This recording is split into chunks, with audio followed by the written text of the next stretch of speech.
Let me show in a parable to what extent our nature is enlightened or unenlightened.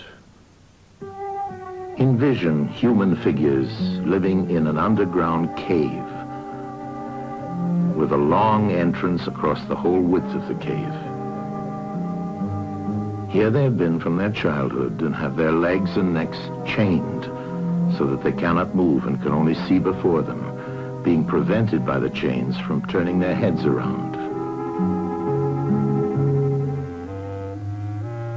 Above and behind them, a fire is blazing at a distance. They see only their own shadows, which the fire throws on the opposite wall of the cave. For how could they see anything but the shadows if they were never allowed to move their heads?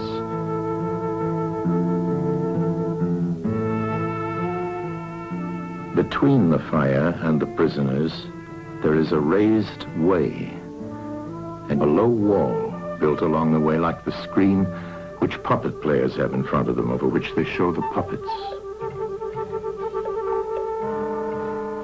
Do you see men passing along the wall, carrying all sorts of articles which they hold projected above the wall? Statues of men and animals made of wood and stone and various materials? Of the objects which are being carried in like manner, they would only see the shadows. And if they were able to converse with one another, would they not suppose that they were naming what was actually before them?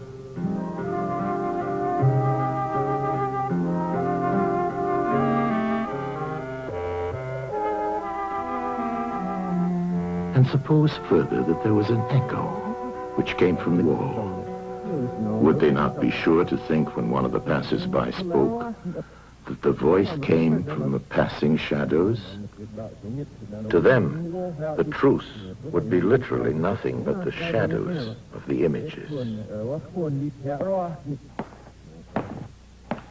And now look again and see what will naturally follow if one of the prisoners is released. At first, when he is liberated and compelled suddenly to stand up and turn his head round and look towards the light, all this would hurt him, and he would be much too dazzled to see distinctly those things whose shadows he had seen before. And then conceive someone saying to him that what he saw before was an illusion, but that now, when he's approaching nearer to reality and his eyes turn toward more real existence, he has a clearer vision. What will be his reply? And you may further imagine that his instructor is pointing to the objects as they pass and requiring him to name them. Will he not be perplexed? Will he not think that the shadows which he formerly saw are truer than the objects which are now shown to him?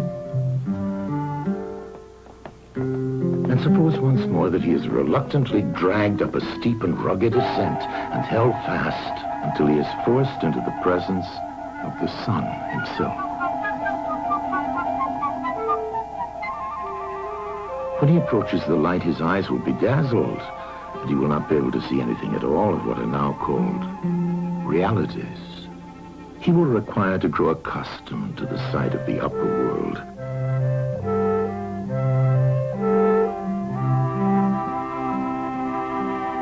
And first he will see the shadows best. Next, the reflections of objects in the water, and then the objects themselves.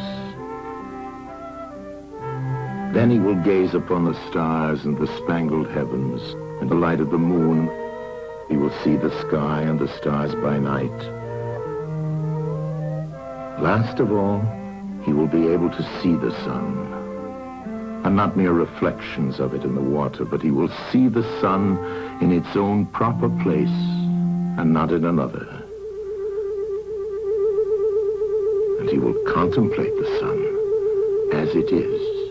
Will he not then proceed to argue that it is the sun who gives the season and the years, and is the guardian of all that is in the visible world, and in a certain way the cause of all things which his fellows had been accustomed to behold. Clearly he would first see the sun, and then reason about it. And when he remembered his old habitation and what was the wisdom of the cave and his fellow prisoners, do you not suppose that he would bless himself for the change and pity them?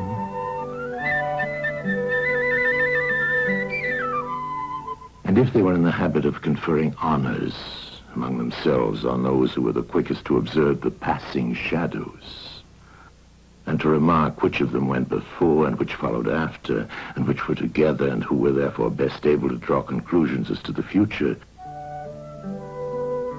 do you think that he would care for such honors and glories, or envy the possessors of them? Would he not say with Homer, "Better to be the poor servant of a poor master, and to endure anything rather than think as they do and live after their manner"?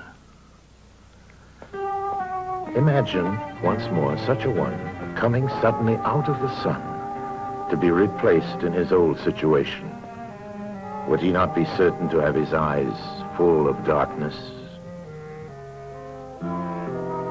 And if there were a contest of measuring the shadows, and he had to compete with the prisoners who had never moved out of the den, while his sight was still weak, and before his eyes had become steady, wouldn't they all laugh at him and say he had spoiled his eyesight by going up there, and that it was better not to even think of ascending?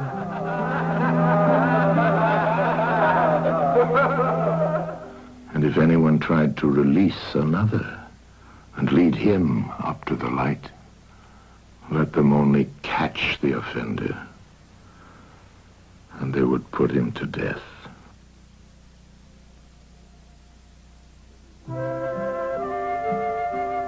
It is the task of the enlightened not only to ascend to learning and to see the good, but to be willing to descend again to those prisoners and to share their troubles and their honors, whether they are worth having or not.